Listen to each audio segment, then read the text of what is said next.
Hi. Um, it's literally been like 3 months. Um, and I'm sorry it's been so long.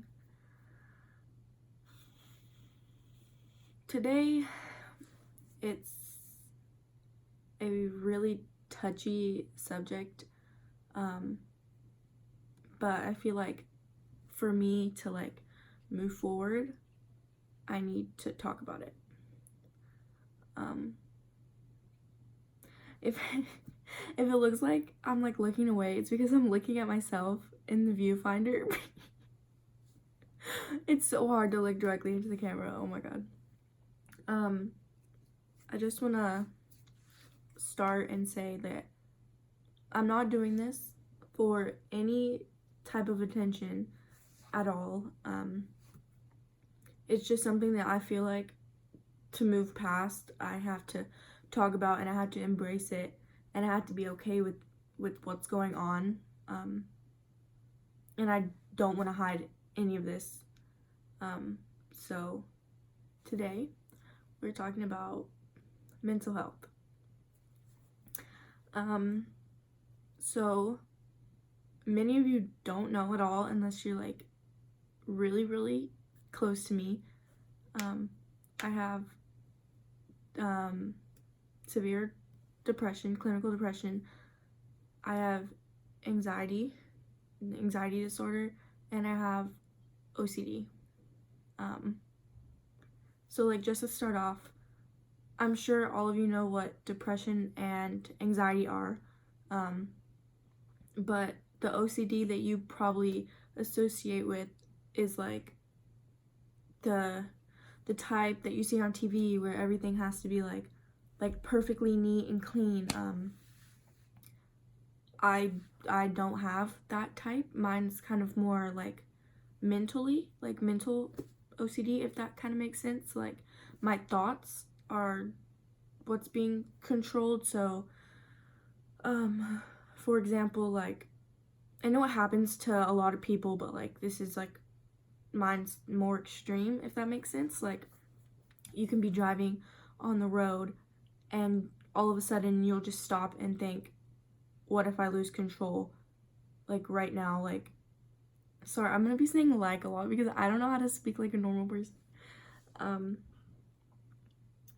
You'll be driving and you'll just think, what if that car loses control and hits me? What if I lose control and fall off this cliff? What if my tire spins out? You just can't think straight because all that's going on in your mind is just thinking, what if? And because I have anxiety, it just kind of like makes it worse. Like it feels like they're like fighting each other because my anxiety is like a what if, and then my OCD is like a what if, and then they're just kind of like, it makes it very hard to have normal thoughts. And also a big part of it is like thinking about scenarios, like if this happened, what would you do? Who would you call? Like how would you protect yourself? How would you survive? Like recently I've been dealing with like thinking about like shooting scenarios. Like I had a really bad episode in class. Episodes are what I call like when I'm having like a mental like problem. I call them episodes. So I was having a really bad episode in my film class because my teacher opened the door slightly, and I sit in the back of the class like right in front of the door. So like the door is like behind me and I sit right here facing her. And I was just like thinking, like I kept hearing noises through the door and I was inside just like, what if somebody came in right now? Like I could not protect myself. I have to like, I had to think of a plan of how to get out of that situation, and I started like crying in class because my brain was going like 1,000 miles per hour just thinking about, what would you do? How would you hide? Would you protect anybody else? Would you try to fight them? Like I could not think straight. Like my brain felt like it was going to explode. And it happens at home too, in places where I feel safe. I'll be like laying in bed at night and I have to go over my exit plan. That's what I call everything. For like, if somebody were to come in and break into my house and try to like kidnap me or my family, I have a well thought out exit plan for every single scenario that could happen. And it tears me apart. Like, you're not even in control of your own thoughts, basically. Like, you'll try to have a clear thought, but then anything you do, just like, you don't have control of anything. So that's my OCD, just to help you understand. I have some questions here that center around like mental health. They're on my laptop, so that's why I'm looking down. So it says, what does it mean to be depressed? Obviously, I cannot speak for everybody. Everybody has different mental health issues. Everybody feels different. So what it means to be depressed to me, it kind of feels like the world and everybody are around you, just smiling and laughing and hugging, and you're just sitting in the center or standing in the center, like spinning around in circles, just looking for like hope, just like trying to like grab out to somebody that's just smiling around you, but you can't seem to get a hold of anybody. Like, you can't seem to get a hold of any type of happiness or joy, or even like pull a smile out of it. And other times it just feels like you're drowning. You could see light at the top, but you can't seem to like reach it. I mean, that's the best way I could describe it. Most people know what depression is anyways. Like,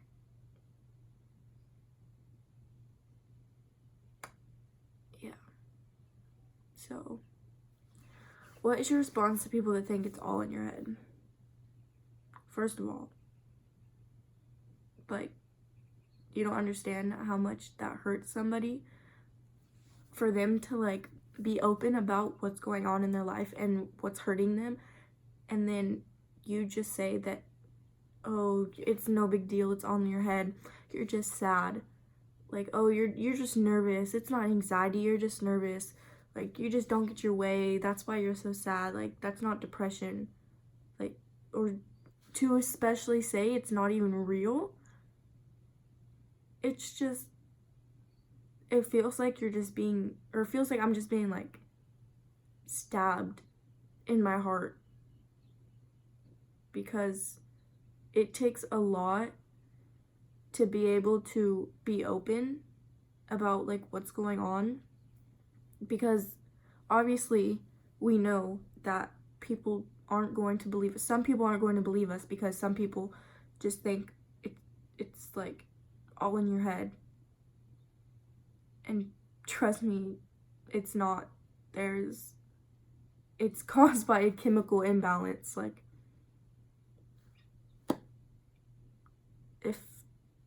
I wish it was all in my head. I wish I was just sad or nervous, because then life would be a lot easier, but I really just think it's disrespectful for anybody that, if somebody opens up to you and you just say that it's all in their head, just know that that hurts, and just keep it to yourself if that is your opinion on mental health.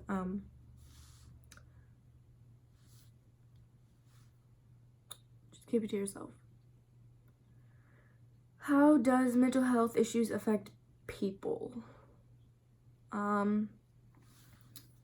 Okay, so my anxiety, for an example, I took 2 years of Spanish in high school, And I know it just seems like nervousness, but it was much more severe than that. So we had to do a lot of presentations, which I am literally so afraid of presenting in front of people and being in front of people. Like speaking by myself, I cannot do that. I know a lot of people struggle with that. Not people with anxiety disorder, just because it's like really common to be nervous around, like, we're in front of people. But there would be times where, in the whole 2 years of Spanish, I took an F on, or a 0 on every single presentation that we did, because I could not get up there. And I talked to my teacher about it. I told her I had anxiety, and I physically could not get myself to do that. And she didn't care, and I think that's something that some teachers need to be aware of. Is it's not just us being nervous because we don't want to do the assignment. It's that I physically cannot get myself to go in front of a class full of people and speak. Like, before one of my classes, I was at break, because I had it before break, and I was just outside bawling my eyes out. And when I have anxiety attacks, I break out in hives, like, everywhere. And I was breaking out in hives, and I was shaking because, like, I could not do it. And so I literally just sat there and cried during class because I took the F and I just couldn't do it. One time in chemistry, we had a presentation, and I ditched class and sat in the bathroom because I could not present in front of people. It made me, like, just so many thoughts would go through my head, like, what if they think I'm stupid? What if people laugh at me? Like, I didn't have the, like, I don't know how to say, oh, I don't care what people think. That doesn't work in my head. I can't just say, oh, I don't care what people say, because my anxiety will just eat at me, and it literally, like, won't let me do what I need to do. It just takes control of everything.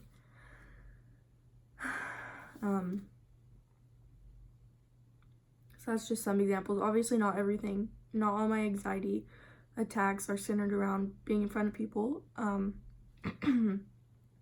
They happen randomly, sometimes for no reason. But, so how does depression affect my life? That one probably affects me the most.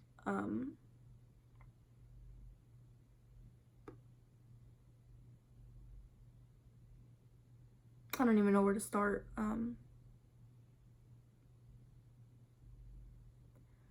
There will be days where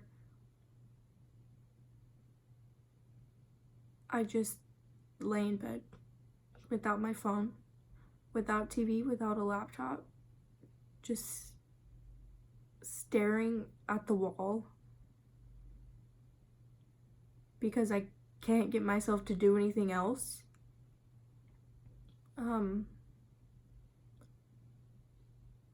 It just feels like I have to run a marathon to simply get out of bed sometimes. And no, I'm not just tired or being lazy. Like, I physically cannot get myself to get out. As, like, I love hanging out with my friends, and I will literally drive to my friend Michaela's house just so I could sit on her bed and have company, because, like, I know I need that. And we won't even talk sometimes. We just sit there next to each other to feel comforted, like, around and be surrounded by people. We're surrounded by somebody.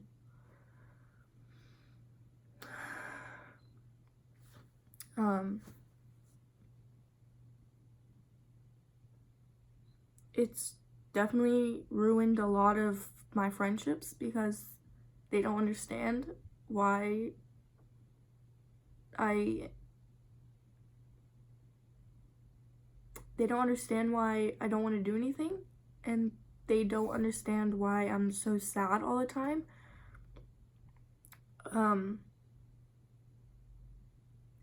I've had problems with my parents because they don't understand why I'm sitting in my room for weeks at a time. They don't understand why I don't talk to them. And it's just because I can't.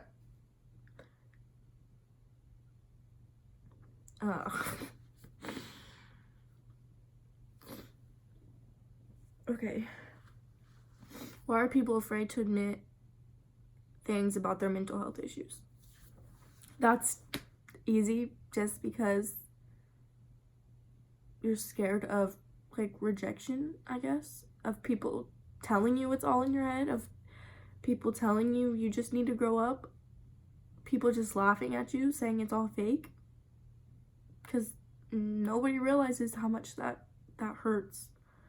So that's probably the main reason why people are scared to be judged too. I mean, I'm sure there's other reasons. There obviously is other reasons, but it's one of the main ones.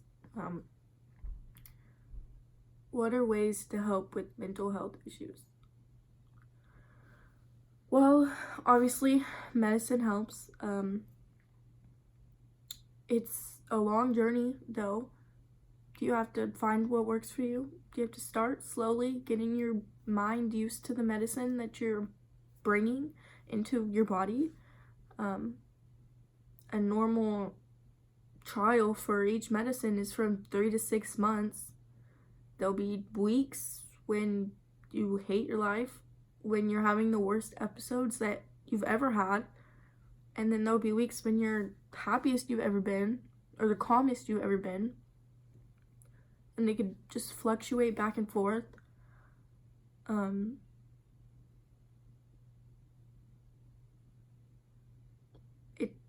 You just have to wait months to even see if it's working, and I think that's the hardest part about it. But it will be worth it in the long run, so I think that's why medicine helps.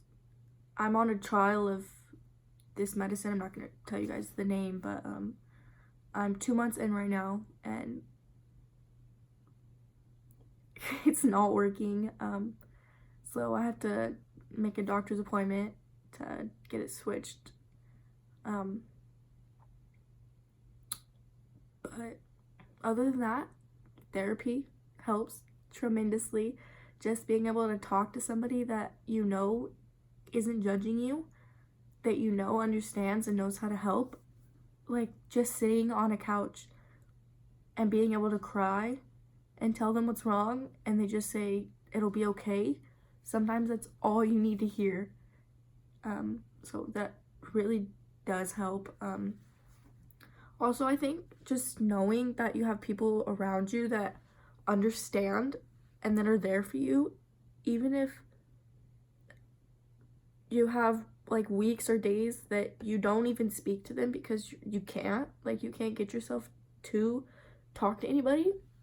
Just knowing that they're gonna be there when you're feeling better really does help, because it lets you know that you have time to heal and you'll still have people to fall back on.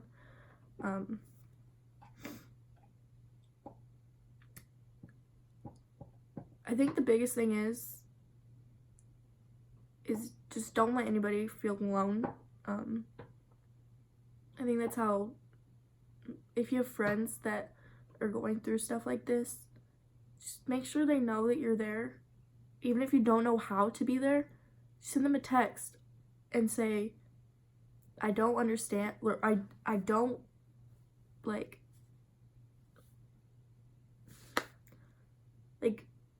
tell them that you don't know how to help, but you want to learn how to help.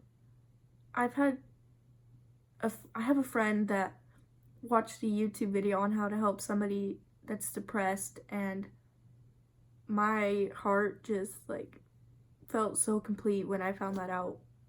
Like, it really showed me that people care, and it just made me like realize that there are people like out there that are willing to be by my side through all of this.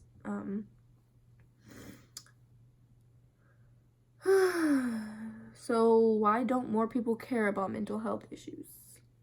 Back to what I've been saying. They might think it's all in your head, so they don't care. They might not understand, so they don't like empathize with it. I don't know if that's the right word. Sympathize, and you get it. So because they've never felt it, they don't understand, so they don't care.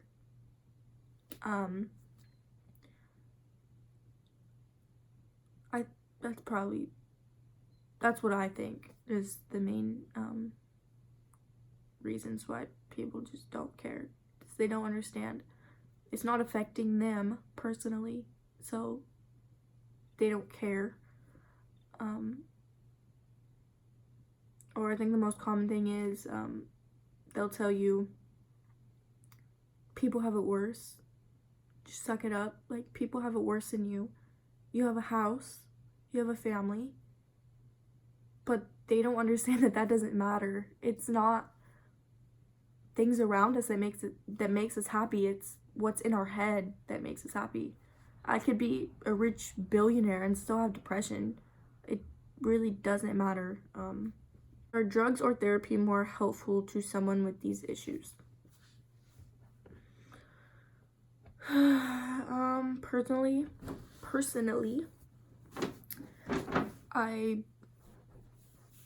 my journey with medicine has not been good. As I told you earlier, it's so far not working out the best.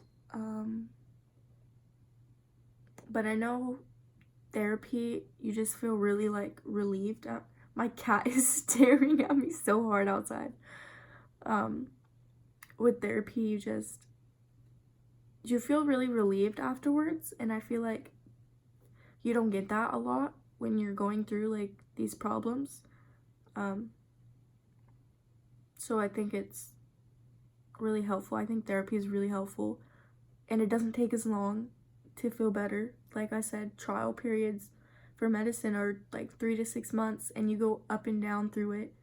In the long run, it will help. Sometimes it doesn't work for certain people. Sometimes it works instantly for certain people. So I think that's like the flaw with medicine. But therapy, you just feel you're able to breathe afterwards because you just poured your heart out to somebody that you know understands. So I think if you're struggling with this stuff, you should really just at least go to one session. Most doctors or most hospitals give you like 3 free sessions. So just check it out. See how you feel. If you don't like it, then that's fine. And don't be afraid to switch therapists if you don't like them. They understand. They know that they don't work with everybody, and you have to find your perfect match. It's that serious. So, how has living with the condition helped shape who you are today? For the most part, it has not shaped me in a good way. I've told you my struggles. But I think it's made me more understanding of everything that goes on in this world. And it makes me feel like sympathy for other people that are going through this. It's helped me be a better friend because I have learned how to talk to people. I feel like it's opened my eyes to like struggles of other people and helped me be a kinder person, just because in some points you sit and say, okay, I'm alive and I'm breathing, and you just appreciate what you have. So I think that's how it's helped me. Why do you need a routine? Not everybody needs a routine, but I do need a routine. I think it kind of, in a way, stabilizes me. So even though in my head everything else is falling apart, the way I live my life is a routine. So it helps keep me grounded, because I don't really know how else to explain it. It just stabilizes me and helps me. How long have you had each of your disorders? I've had depression since I was in 8th grade. So I was 12 in 8th grade. So I've had it since I was 12. And I'm about to turn 18. So I've had it for 6 years. Give or take. I was like 7th and 8th grade. So like 6-7 years.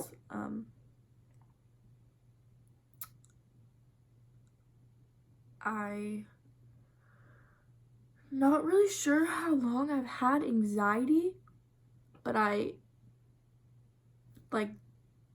because I wasn't like informed or educated on what anxiety actually was until I think freshman year of high school.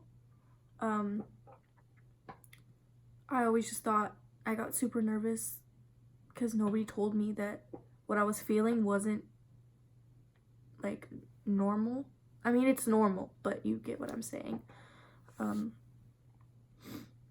But definitely freshman year, so I was 13.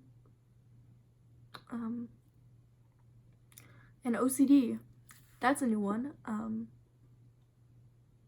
Probably one of the hardest things to deal with, because it's a totally new topic for me, or problem for me. I never learned about it. I was not educated on it at all, besides what I had seen in like movies. So my perception of it was wrong. It was totally wrong. But I just got diagnosed with OCD 3 months ago. I'd been having problems with it for the past like 8 months. Like 8 months to a year. I had felt that something was off, like I wasn't being my normal self. So, but I never really, because I wasn't educated on it, I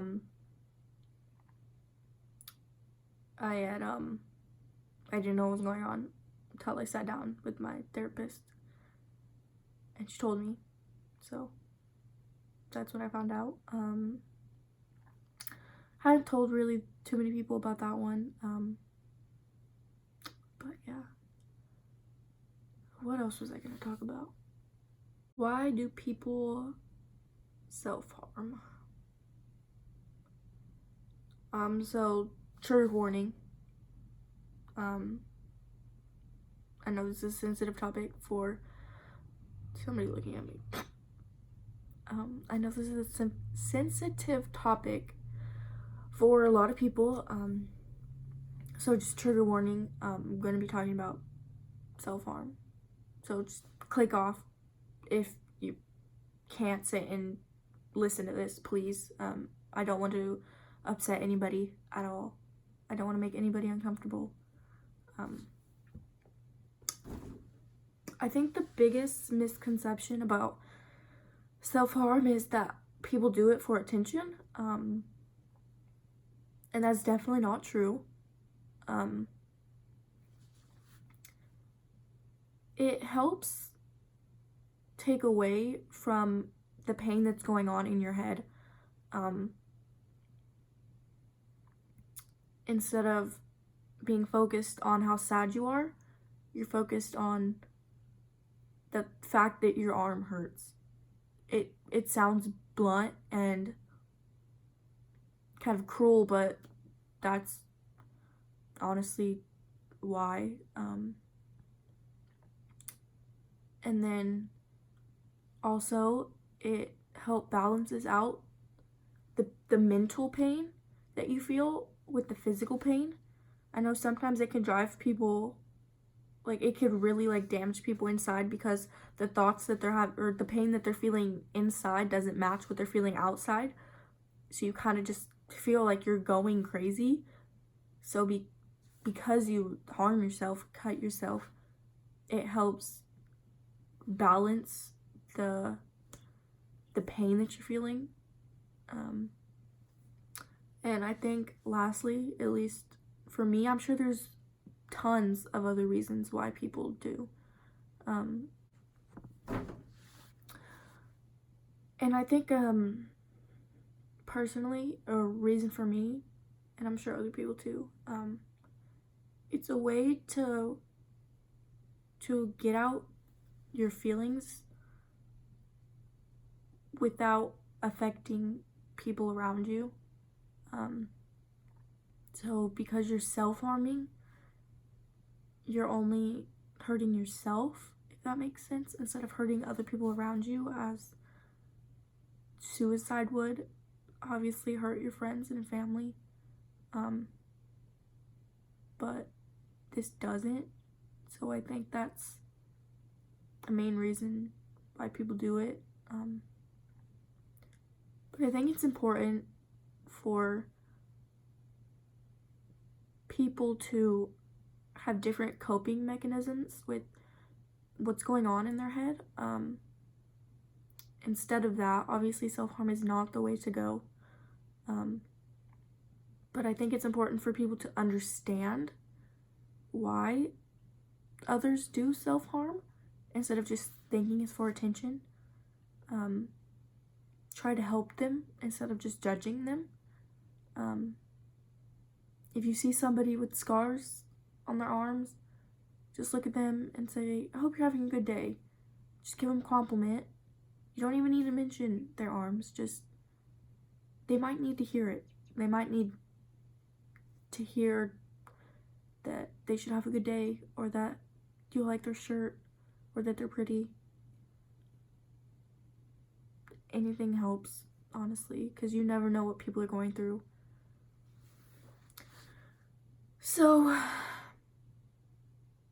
that's all I have. Maybe I'll do a part 2 on this and go more in depth with why all of this happens. But like I said, this wasn't for attention. I needed personally myself to get out what was going on with me so I could move past it, and so I could feel okay with myself or what's going on. I don't want to feel like I'm hiding anymore. So I felt like this is what I needed to do. If you listened to all of this and you're here right now, I appreciate you, and I thank you so much. And I hope you took at least something out of this video. I know this type of video isn't for everybody. It's really touchy, and it was long. My longest video I've had. But I think this will help me get back into YouTube. I've been trying to, depression's just been hard on me. Haven't been able to even sit down and film or edit videos. I have like 3 videos that need to be edited, but those won't be going up. So if you see this video, it's because I got myself to edit, and you know, I'm getting stronger. So thank you. Whoa. So thank you. and hopefully you'll be seeing more from me. Bye.